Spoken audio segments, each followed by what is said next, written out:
Family, we're looking to do some film room edits here. So I'm going to do some film breakdowns of our latest game we had versus O'Fallon Lakers. Some things we did great, some things we can improve upon, and things just to look forward to in general when you're on the court to make better plays, better decisions. I'm going to try to have these videos about 5 minutes in length, easy to digest, to understand as you kind of work into the season and make sure we can understand all things in all capacities. The first series we're going to be doing right now is going to be focusing on our offense, and we'll kind of go forward starting with just the ball coming up the court here. So here we go. So as we bring the ball up the court, it looks like we have pretty good spacing here. Logan is out wide here. James is trailing. Loxton could possibly move out a little bit wider, but Caden's in a good spot here. So as we're looking at all these different things, we need to take into account one additional thing, and that is right now that there is some miscommunication between these two players. So they're not necessarily sure who they're guarding. Everybody else looks like they're matched up. So we have clear matchups here. When we have that, we want to make sure we're attacking those miscommunications, make sure we get the best advantage we can as we're playing.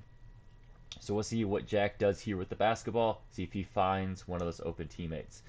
Looks like he does. He makes a great pass over here to the wing.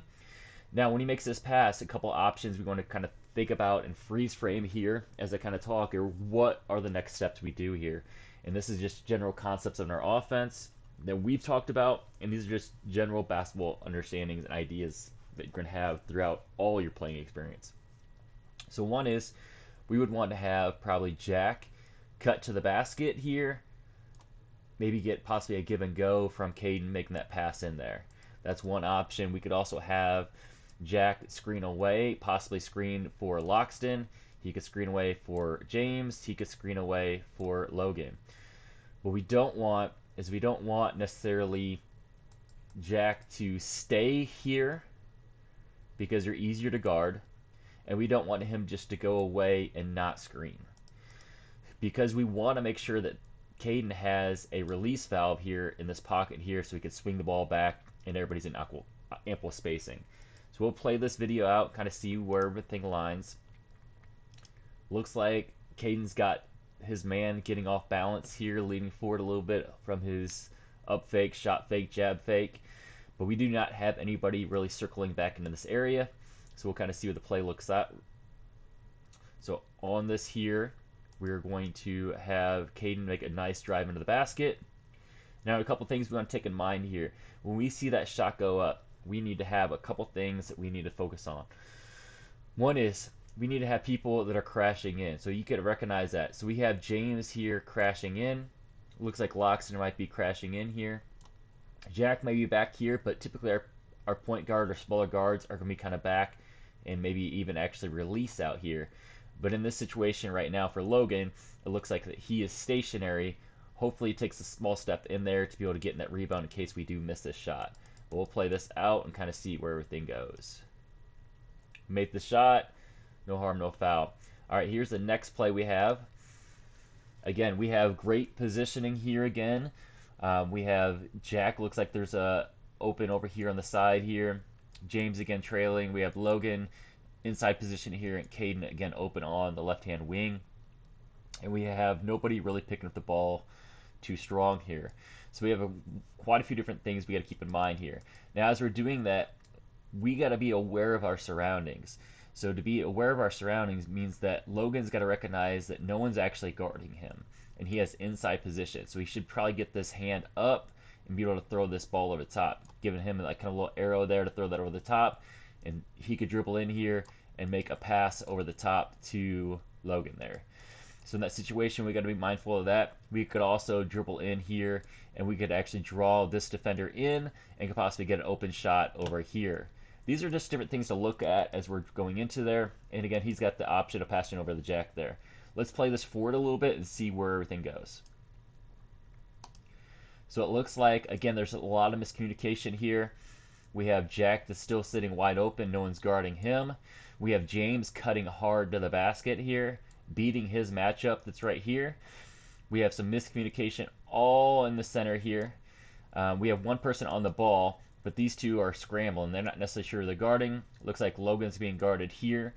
So in this situation, we'll see kind of the play that develops here, but we actually make a great read. Loxton makes a great read on this play, and he's dribbling the ball in here, sees the matchup here.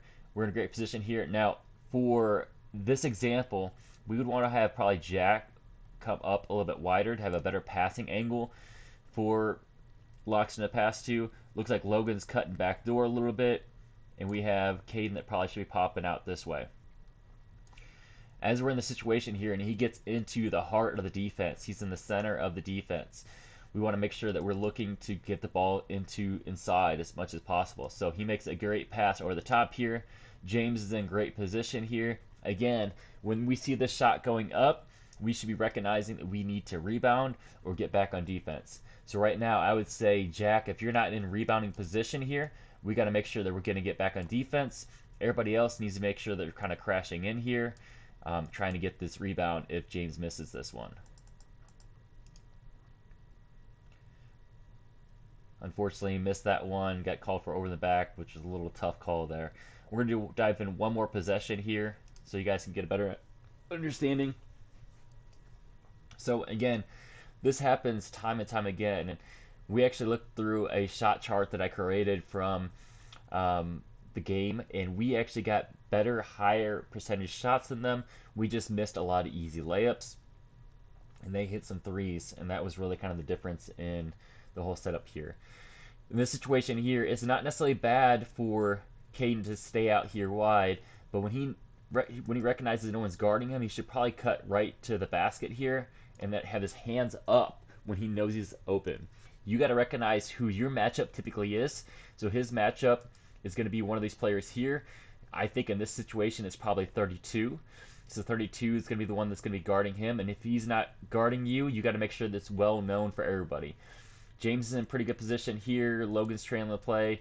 Loxton again can go out a little bit further just to make sure we get better spacing for driving angles for people to get in there. But let's play this out and kind of see what gets brought out of this. So again, Jack finds the open player here. Now in this situation, on this hard closeout here, there's two things you can kind of look for.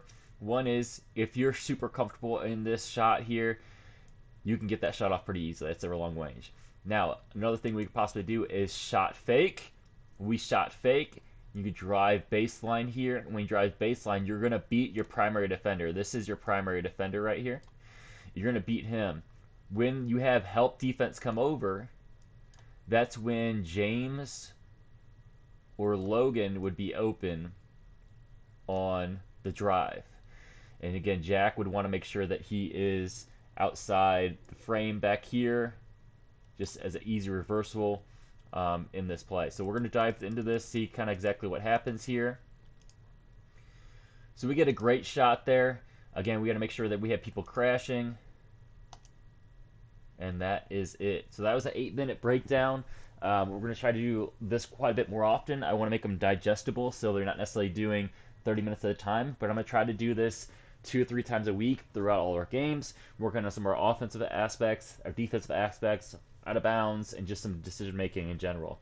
I'm going to be doing this for 5th grade and 6th grade. I'm going to be sending both of those to you guys because it's relatable in all the substance that we have there.